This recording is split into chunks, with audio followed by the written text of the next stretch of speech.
Hi friends, എല്ലാവർക്കും AG's ക്രിയേഷൻസിൻ്റെ പുതിയൊരു എപ്പിസോഡിലേക്ക് സ്വാഗതം. നിങ്ങളെല്ലാവരും ആദ്യമായിട്ടാണ് ഈ ചാനൽ കാണുന്നതെങ്കിൽ സബ്സ്ക്രൈബ് ചെയ്യാൻ മറക്കരുതേ. ഇന്ന് ചിത്ര പൗർണമിയാണ്. അതിനായി പൂജയ്ക്ക് വേണ്ടി റെഡിയായി നിൽക്കുന്നുണ്ട് അർച്ചന സച്ചി കൊടുത്ത ആ ചുവന്ന പട്ടുസാരി കൊടുത്താണ് നിൽക്കുന്നത്. അവിടുത്തെ സ്റ്റാഫായി യോഗിനി പറയുന്നുണ്ട്, പ്രാർത്ഥിച്ചിട്ട് നമുക്ക് പോകാമെന്ന്. അങ്ങനെ ഇപ്പോൾ അർച്ചന അവിടെ നിന്ന് പ്രാർത്ഥിക്കുകയാണ്. ഈ സമയം തന്നെ ഗോകുൽ ഇപ്പോൾ വളരെയധികം സങ്കടത്തോടെ ഇരിക്കുന്നുണ്ട്. അവിടേക്ക് ഇപ്പോൾ ശോഭന വരുന്നു. എന്നിട്ട് പറയുന്നുണ്ട്, ഇതൊന്നും നിനക്ക് വേണ്ടായിരുന്നു എന്ന് തോന്നുന്നുണ്ട് അല്ലേ? ഞാൻ പറയാനുള്ളത് നിന്നോട് പറഞ്ഞു, പക്ഷേ നീ തീരുമാനം മാറ്റിയില്ല എന്നൊക്കെ പറയുമ്പോൾ ഗോകുൽ ചോദിക്കുന്നുണ്ട്, അമ്മ എന്താ ഈ പറഞ്ഞു വരുന്നത്? സമൃദ്ധിക്ക് ഓർമ്മ തിരിച്ചു കിട്ടുന്ന കാര്യത്തിൽ എന്തോ കൺഫ്യൂഷൻ ഉണ്ടെന്നല്ലേ? ഒരിക്കലുമില്ല, എനിക്കതിനെക്കുറിച്ച് നല്ല ക്ലാരിറ്റി ഉണ്ട്.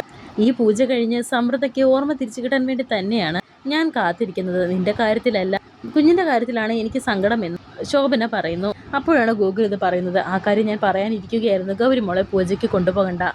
അമ്മ പറഞ്ഞത് ഒരുപക്ഷെ ഓർമ്മകളെല്ലാം തിരിച്ചു കിട്ടുമ്പോൾ എന്നെ തിരിച്ചറിഞ്ഞില്ലെങ്കിൽ വേണ്ട, ബാക്കിയുള്ള ആരുടെ കാര്യവും എനിക്ക് പ്രശ്നമില്ല. പക്ഷേ സമൃദ്ധ ഗൗരിമോളെ തിരിച്ചറിയാതിരുന്നാൽ പിന്നെ അത് മോൾക്കൊരു ഷോക്കായിരിക്കും. പിന്നെ ജീവിതകാലത്തിൽ ഒരിക്കലും അവളുടെ മനസ്സിൽ നിന്നും ആ വേദന മാറില്ല എന്നൊക്കെ ഗോകുൽ പറയുമ്പോൾ ശോഭന പറയുന്നുണ്ട്, അതുകൊണ്ടാണ് നിന്നോട് ഞാൻ പറഞ്ഞത്, ഇപ്പോൾ നമുക്കെല്ലാം ഒഴിവാക്കി വീട്ടിലേക്ക് പോകാമെന്ന്. ഉടനെ ഗോകുൽ പറയുന്നുണ്ട്, ഈ കാര്യത്തിൽ സമൃദ്ധിയുടെ പക്ഷത്താണ് ന്യായം. ആ ന്യായത്തിൻ്റെ കൂടെ എനിക്ക് നിന്നേ പറ്റൂ. അതിന് എനിക്ക് എന്ത് നഷ്ടമുണ്ടായാലും ശരി, പൂജാസ്ഥലത്ത് മകളെ കൊണ്ടുപോകണ്ട. ഗുരുജി പറഞ്ഞതുപോലെ സമൃദ്ധിക്ക് ചിലപ്പോൾ മാറ്റങ്ങൾ വന്നേക്കാം. ഗൗരിമോളെ മറന്നുപോയാൽ പിന്നെ അവൾ ഗൗരിമോളെ അന്വേഷിക്കില്ല. പിന്നീട് ഒരിക്കലും അവളുടെ ഓർമ്മയിൽ ഉണ്ടാവില്ല ഗൗരി. പൂജ കഴിഞ്ഞിട്ട് എനിക്കൊരു തീരുമാനമെടുക്കാൻ സാധിക്കൂ. ഗൗരിമോളെ ഞാൻ എങ്ങനെയെങ്കിലും പറഞ്ഞ് മനസ്സിലാക്കിക്കൊള്ളാം എന്നും ഗോകുൽ ഇപ്പോൾ പറയുന്നു. ഉടനെ ശോഭന പറയുകയാണ്, ഇങ്ങോട്ടേക്ക് വരണ്ടായിരുന്നു, ഇങ്ങനെയൊന്നും ചെയ്യണ്ടായിരുന്നു എന്ന് പറയുന്നു. ഉടനെ ഗോകുൽ പറയുകയാണ്, യോഗിനിയുമായി സംസാരിച്ച് ഞാനൊരു തീരുമാനത്തിലെത്താം. അങ്ങനെയുള്ള സാഹചര്യം എന്തായാലും നമുക്കത് നേരിടാം. എൻ്റെ മോൾക്കും എനിക്കും സമൃദ്ധിക്കും ഇടയിൽ ഇനിയുള്ളത് പൂജ തീരുന്നത് വരെയുള്ള സമയം മാത്രമാണ്. ഇതൊക്കെ എൻ്റെ മോളെ പറഞ്ഞ് ബോധ്യപ്പെടുത്താൻ എനിക്ക് നന്നായി പാടുപെടേണ്ടി വരും. പക്ഷേ വേറെ വഴിയില്ലല്ലോ. എന്തായാലും വിധി തീരുമാനിക്കുന്നത് പോലെ നടക്കട്ടെ. ഞാൻ എന്തായാലും ഗൗരിമോളെ ഒന്ന് കണ്ടിട്ട് വരാം എന്ന് പറഞ്ഞ് ഇപ്പോൾ ഗോകുൽ അവിടെ നിന്ന് പോകുമ്പോൾ വളരെയധികം സങ്കടത്തോടെ തന്നെ നിൽക്കുന്നുണ്ട് ശോഭന. ശേഷം കാണിക്കുന്നത് ഗുരുജിയാണ്.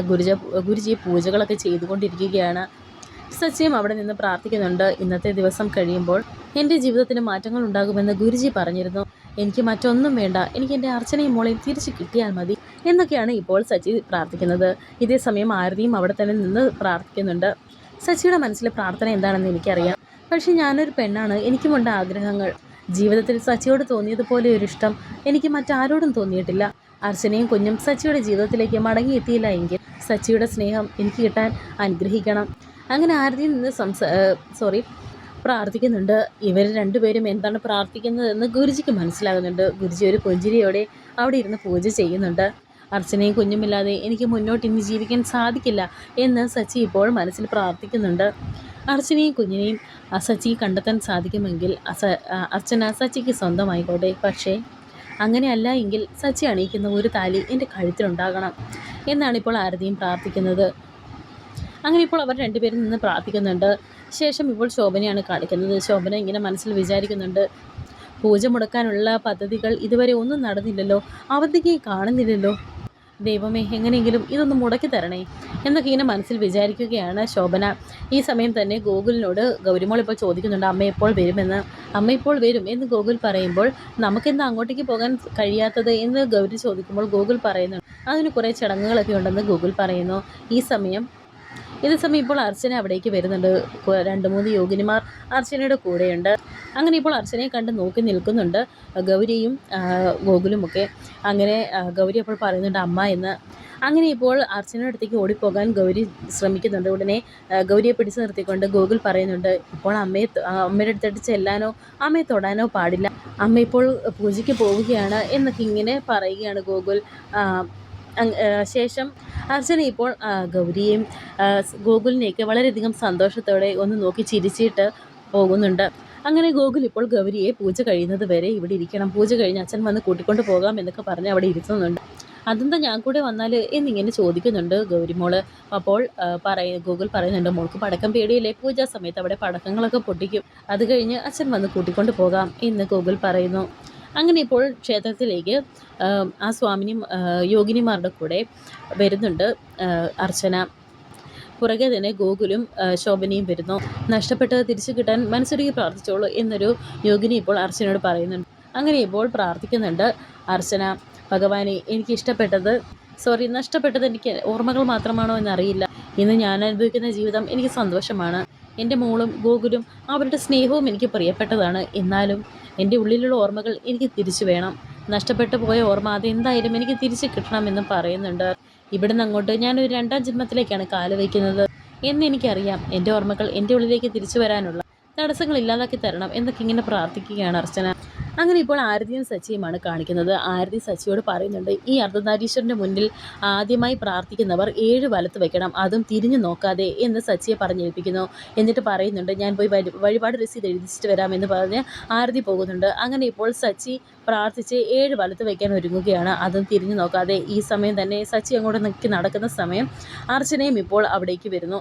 അർച്ചനയും തൊട്ട് പിന്നാലെ തന്നെ പോകുന്നുണ്ട്. രണ്ടുപേരോടും അർച്ചനയോടും പറയുന്നുണ്ട്, ഗുരുജി തിരിഞ്ഞു നോക്കരുത്, തിരിഞ്ഞു നോക്കാതെ പ്രദക്ഷിണം വെച്ചിട്ട് വരണമെന്ന്. അങ്ങനെ അവർ പരസ്പരം കാണുന്നില്ല. എന്നാൽ തൊട്ട് പുറകിൽ തന്നെ സച്ചിയുടെ തൊട്ട് പിന്നിൽ തന്നെ അർച്ചനയുണ്ട്. ഇതെല്ലാം ആ ഗുരുജി കാണുന്നുണ്ടായിരുന്നു. ഗുരുജി ഇതെല്ലാം നോക്കി ചിരിച്ചുകൊണ്ട് അവിടെ ഇരിക്കുന്നുണ്ട്. അങ്ങനെ ഇപ്പോൾ ശോഭനയും ഗോകുലും അകത്തേക്ക് വന്നിട്ടുണ്ട്. സച്ചി അവിടെ പ്രാർത്ഥിച്ചുകൊണ്ടിരിക്കുന്ന സമയം അർച്ചന ഇപ്പോൾ ഗുരുജിയുടെ അനുഗ്രഹം വാങ്ങുകയാണ്. അതുകൊണ്ട് തന്നെ സച്ചിക്ക് അർച്ചനയെ കാണാൻ സാധിക്കുന്നില്ല. ഈ സമയം ഇപ്പോൾ ഗോകുലിൻ്റെ അടുത്തേക്ക് ആരതി വരുന്നുണ്ട്. സച്ചി എവിടെയെന്ന് ഗോകുൽ ആരതിയോട് ചോദിക്കുമ്പോൾ ദാ അവിടെ എന്ന് പറഞ്ഞ് സച്ചിയെ കാണിച്ചു കൊടുക്കുന്നുണ്ട് ആരതി. മേഡം എവിടെ എന്നിങ്ങനെ സമത മേഡം എവിടെ എന്ന് ഗോകുലിനോട് ചോദിക്കുന്നുണ്ട് ആരതി. ദാ അവിടെ നിൽക്കുന്നു, അതാ എൻ്റെ ഭാര്യ എന്ന് പറഞ്ഞു അർച്ചന ഇപ്പോൾ കാണിച്ചു കൊടുക്കുകയാണ് ഗോകുൽ ആരതിക്ക്. അന്ന് വീട്ടിൽ വന്നപ്പോൾ കാണാൻ കഴിഞ്ഞില്ല, പക്ഷേ ഇപ്പോൾ കണ്ടത് നന്നായി എന്നൊക്കെ ആരതി ഇപ്പോൾ ഗോകുലിനോട് പറയുന്നുണ്ട്. ഞാൻ സച്ചിയുടെയും അർച്ചനയുടെയും പേരിൽ വഴിപാട് കഴിച്ചിരുന്നു, ഞാനിത് പോയി വാങ്ങിയിട്ട് വരാമെന്ന് പറഞ്ഞ് ആരതി ഇപ്പോൾ അവിടെ നിന്ന് പോകുന്നുണ്ട്. അങ്ങനെ ഇപ്പോൾ ഈ സമയം സച്ചി പ്രാർത്ഥിച്ച് പ്രദക്ഷിണമൊക്കെ ചെയ്തതിന് ശേഷം ഗോകുലിൻ്റെ അടുത്തേക്ക് വരുന്നുണ്ട്. സാറിൻ്റെ ഭാര്യ എവിടെ എന്നിങ്ങനെ ചോദിക്കുന്നുണ്ട് സച്ചി. ദേ അവിടെ പൂർണ്ണ കുംഭവുമായി പ്രദക്ഷിണം ചെയ്യുന്നു എന്ന് പറഞ്ഞ് അർച്ചനയെ കാണിച്ചു കൊടുക്കുകയാണ് ഗോകുൽ. എന്നാൽ സച്ചി അർച്ചന നടന്നു പോകുന്നതാണ് കാണുന്നത്. ആ യോഗിനിമാർ കൂടെയുള്ളത് കൊണ്ട് തന്നെ യോഗിനിമാരാണ് കൂടുതലും കാണാൻ സാധിക്കുന്നത്. അർച്ചനയെ ശരിക്കും കാണാൻ സാധിക്കുന്നില്ല സച്ചിക്ക്. അത് തൻ്റെ അർച്ചനയാണെന്ന് സച്ചിക്ക് മനസ്സിലാക്കാൻ കഴിഞ്ഞിട്ടില്ല. സാറിൻ്റെ ഭാര്യയുടെ ഓർമ്മ തിരിച്ചു കിട്ടാൻ സാറേ എന്ന് സച്ചി പറയുമ്പോൾ, താങ്ക് യു സച്ചി, സച്ചിക്കും അർച്ചനയെ തിരിച്ചു കിട്ടാൻ ഞാൻ പ്രാർത്ഥിക്കാമെന്ന് ഗോകുൽ ഇപ്പോൾ സച്ചിയോട് പറയുന്നുണ്ട്. അങ്ങനെ സച്ചി ഇപ്പോൾ അവിടെ ആ സൈഡിൽ ഇങ്ങനെ ഇരിക്കുന്നുണ്ട്. അങ്ങനെ ആ സൈഡിൽ അതുവഴി വീണ്ടും പ്രദക്ഷിണം വെച്ച് വന്നിട്ടുണ്ട് അർച്ചന. അങ്ങനെ അടുത്ത പ്രദക്ഷിണം വെക്കാനായി പോകുന്നു. അങ്ങനെ പോയിട്ട് പോലും അർച്ചന ഇപ്പോൾ സച്ചി കാണുന്നില്ല. വരാനിരിക്കുന്ന പുതിയ എപ്പിസോഡുകളുമായി വീണ്ടും കാണാം. Thank you for watching.